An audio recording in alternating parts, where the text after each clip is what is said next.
Hey there. So, if you've ever looked out your window at your garden and felt this weird mix of excitement and, well, total panic, then you are definitely in the right place.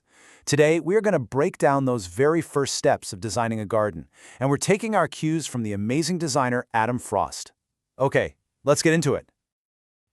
Every single outdoor space, it doesn't matter how big or small, it just holds so much potential. Think about it. It's a place where you can connect. Maybe it's your go-to spot for a morning coffee, or just a place to relax and get creative. The goal here isn't to create some perfect, untouchable show garden. Nope. It's about making a space that feels right for you. And that right there, that really gets to the heart of what we're talking about. A garden is just so much more than a bunch of plants and a patio, you know? It's really an extension of your home, something that can genuinely make your life better. It's all about creating your own personal little sanctuary. But yeah, that big, looming question, where on earth do I even begin? That can totally stop you in your tracks. So let's just cut through all that confusion and give you a really simple, practical way to get started. Look, it's a completely normal feeling. You're standing there, looking at a blank slate, or maybe it's just a tangled mess, and the pressure to, get it right can feel like a lot. But here's a little mindset shift that honestly changes everything. This is the trick. Just start thinking of your garden as another room in your house. Seriously. You already know how to pick out paint colors, how to arrange furniture, how to create a certain vibe inside, right? Well, those exact same ideas, thinking about shape, how you'll use the space, and how it feels, they apply outdoors too. And to get you going, we're going to walk through this super simple 4-step process. First, we're just going to look and listen. Then we'll get to measuring. Third, we've got to understand what we're working with, our foundation. And finally, we'll turn all that info into a real plan. Okay, so the first step, and honestly, it's the most important one. It involves zero digging and zero spending money. It is all about patience. The biggest mistake people make is they just rush out there with a spade. But for now, your only job is to be a detective in your own backyard.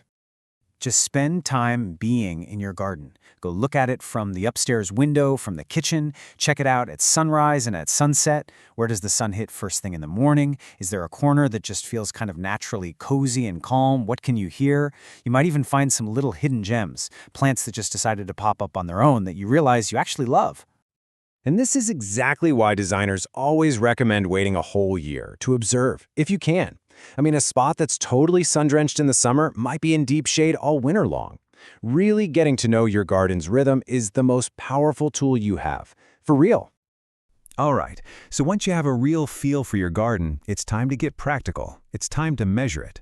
And don't worry, you absolutely do not need to be a math genius for this part. And let me tell you why you cannot skip this step. A good scale plan saves you from making really expensive mistakes. It stops you from buying way too much paving stone, or making a path that's too narrow, or finding out that new patio furniture you bought just doesn't fit. Trust me, it is so much cheaper to erase a line on a piece of paper than it is to rip up a brand new patio. So the secret weapon for mapping out a garden that isn't a perfect square is a technique called triangulation. It sounds fancy, but all you need are 2 fixed points, usually the corners of your house are perfect for this, and a tape measure. By measuring from each of those 2 points to a third point, like a corner of your fence, you create a triangle. So as you can see right here, those 3 measurements, the distance from A to B, from A to C, and from B to C, they let you plot the exact location of point C on your map. It doesn't matter what the angle is, and you just repeat that for every important point in your garden. So, once you've got all your measurements jotted down on your rough sketch, you can move them over to some graph paper. You just have to pick a scale, something like 1 to 50, which just means 1 centimeter on your drawing equals 50 centimeters in the real world. Simple as that. So how do you actually get those measurements onto the paper? Well, you just use a simple school compass. You set it to the scaled down distance from point A, and you draw a little arc. Then you do the exact same thing from point B, and right where those 2 arcs cross, boom, that is the precise location of your point. It's actually way easier than it sounds, and it's incredibly accurate. Now, as you're building this map, don't forget to include everything that has an effect on the space. Mark down that ugly view you want to hide, that perfect sunny spot you found, any slopes or steps, and yeah, even that huge tree in your neighbor's yard that casts a giant shadow every afternoon. This paper right here becomes the master document for your entire project. Okay, we have looked and we have measured. The third step is to understand the literal foundation of your garden success, your soil. This is just so true, isn't it? We get so focused on all the pretty stuff above ground, but everything, from a huge tree down to the tiniest flower, it all depends completely on the health of what's going on underneath. Knowing your soil type is what tells you what you can realistically grow. Now, when we say garden soil, what we're really talking about is the topsoil. This is that good stuff, that dark, rich layer that's usually just a few inches deep, and it's absolutely teeming with life. Underneath that is the subsoil, which isn't nearly as helpful for gardening, so all our focus is on that top layer. So your soil is probably going to be one of a few main types. You've got sandy soil, which is light, but it dries out super fast and doesn't hold on to nutrients. Then there's loam, which is kind of the dream soil, that perfect mix that's easy to work with. And you might have chalky soil, which is often stony and drains really well, but can be low in nutrients. Each one has its own personality, its own pros and cons.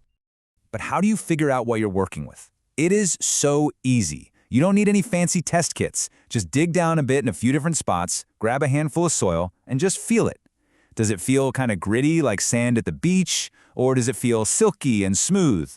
Or maybe it sticks together when you squeeze it, like clay.